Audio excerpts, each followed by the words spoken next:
చాలా చిన్నతనం అనుకో మన వృత్తిని మనమే చిన్నతనం చేసుకుంటాం.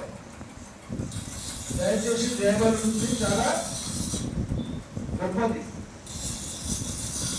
మనము సామాజిక సేవ చేయడంలో మనకన్నా మించిన వారు ఎవ్వరూ లేరు.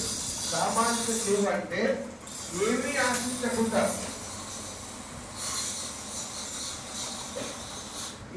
ఆశించకుండా ఫలితం లేకుండా పని చేస్తూనే ఉంటాం.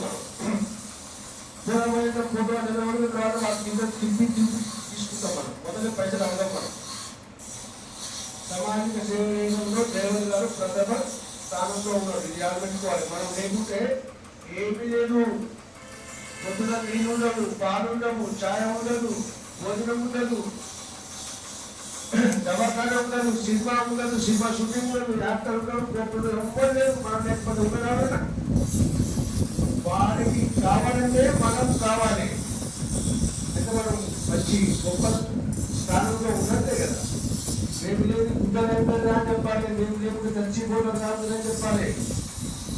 నిజమా కదా? ఇది ఇంత మాట కాదు, ఇది నిజం. ఇది కాబట్టి మన యొక్క వృత్తిని మనము గౌరవించుకోవాలి. మనకి ఎప్పుడైతే ఆ తర్వాత కొన్ని పద్ధతులు కావాలి. లేన్ చేంజింగ్ కరెక్ట్ ఉండాలి. లేన్ చేంజింగ్ అంటే 1, 2 6 వే అయిపోయింది, 6 వే అయిపోయింది, 4 లైన్ వస్తున్నది, ఇటు పక్క 4 గీతలు ఆ పక్కన. మనం ఎప్పుడైనా కానీ డివైడర్ కున్న ఫస్ట్ లైన్ వదిలిపెట్టాలి. డివైడర్ కున్న ఫస్ట్ లైన్ మీకు తెలుసు అయినా నేను చెప్పాలి. ఫస్ట్ లైన్ వదిలిపెట్టాలి, సెకండ్ లైన్ లో వెళ్ళిపోవాలి. ఫస్ట్ లైన్ ఎప్పుడైనా కానీ speed overtaking road, speed road, ambulance road, గంటల బండి రోడ్డు, విఐపి రోడ్డు ఎప్పుడు ఎంటే ఉండాలి. అది 3వ line slow driving, safety driving. 2వ లైన్ జనరల్ కొత్తనే ఉండాలి. ఇది మాత్రం మర్చిపోవద్దు. లైన్ చేంజింగ్ చాలా సిస్టమ్. ఎందుకంటే మనము కష్టం చేస్తేనే మన జీవితం గడుస్తుంది. బాగా మనం కష్టం చేస్తేనే మన జీవితం గడుస్తుంది, మన కుటుంబం గడుస్తుంది, మన పిల్లలకు, తల్లిదండ్రులకు, అన్నదమ్ములకు అందరికీ కూడా మనం పని చేస్తేనే వాళ్ళకు ఒక జీవనాధారం. మనం దయచేసి ఎప్పుడు మనం దృష్టిలో అదే పెట్టుకోవాలి. మన కుటుంబం ఉండాలి, మన భార్య పిల్లలు ఉండాలి. వాళ్ళు మనం 1 గంట సేపు ఆలస్యం అయితే అల్లాడిపోతారు. బయటికి పోతే ఇంటికి వచ్చిన దాకా గ్యారెంటీ లేని ఉద్యోగం అనేది. అవునా కాదా? ఏమంటే నిజమా కాదా?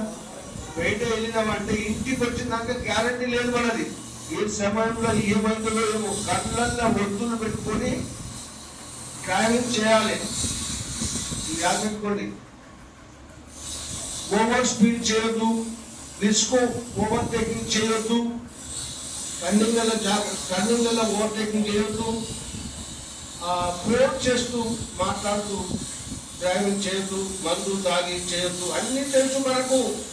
మందు తాగి నడపొద్దని తెలుసు, కోల్డ్ రోటీ నడపొద్దని తెలుసు, స్పీడ్ పోవద్దని తెలుసు, అన్నీ తెలిసి కూడా మనం తప్పు చేస్తుంటాం. ఆ తప్పుడే మనం ఇరుక్కపోతాం. మనం ప్రపంచంలో ఏ స్టేట్కు ఆ స్టేట్కు లాంగ్వేజ్ అలగలుగున్నాయి. కానీ మన ఈ యొక్క వృత్తి యొక్క సంబంధించిన లాంగ్వేజ్ ఒక్కటే లాంగ్వేజ్, గుర్తుల భాష. మనం అవునా కాదు? మూగ భాష, మనకు భాష లేదు, బొమ్మలే భాష మనం. కాబట్టి ఇవన్నీ మంచిగా పాటించండి. పోతే సేఫ్టీ డ్రైవింగ్ ఉండాలండి. ఇంకో 1 నిమిషం నా మాట, నా గురువుగా మీకు ఒక మాట ఏం చెప్తానంటే, 1-2 నిమిషాలు, 1 నిమిషం తల్లిదండ్రులని గౌరవించాలి. తల్లి, తండ్రి, గురువు, దైవం. తండ్రి తాగుబోతుడు కానీ, దొంగ కానీ, లంగ కానీ వాడు ఎంతసేపు మన క్షేమం కోరేవాడే. వాడు దొంగతనం చేసినా మన గురించి చేస్తాడు, తప్పుడు పని చేసినా మన గురించి చేస్తాడు. వాడొక్కడు ఇది సావని వాడు.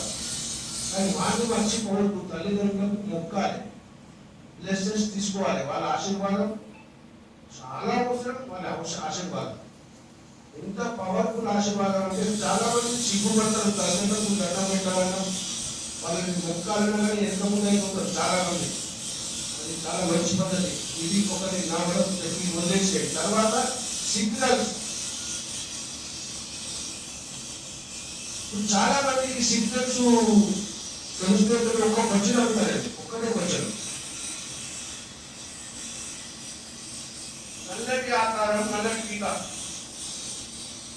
నల్లటి గుంటడి ఆకారము, నల్లటి అర్థం టీక, దాని అర్థం ఎంతమందికి తెలుసు చెప్పాలి.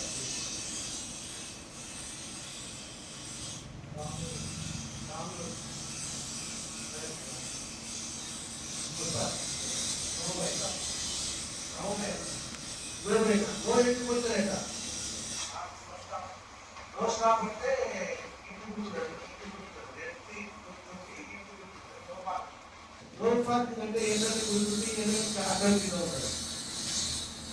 దీని అర్థం ఏమిటి అంటే దారి లేదంటే అక్కడ నోట్ నోట్ పెడతారు. ఇదన్నమాట. మనకున్న 16 మందిలో ఒక్కరికి తీసుకుంటూ తెలియాలంటే ప్రపంచంలో ఉన్న వాళ్ళకి ఎంతమంది తెలుస్తుంది అంటే మనం జీరోనే ఉన్నాం కదా. ఒక్క ప్రశ్నకు జవాబు లేదు కదా, అవునా కాదా? దీని అర్థం ఏమిటంటే రోడ్డు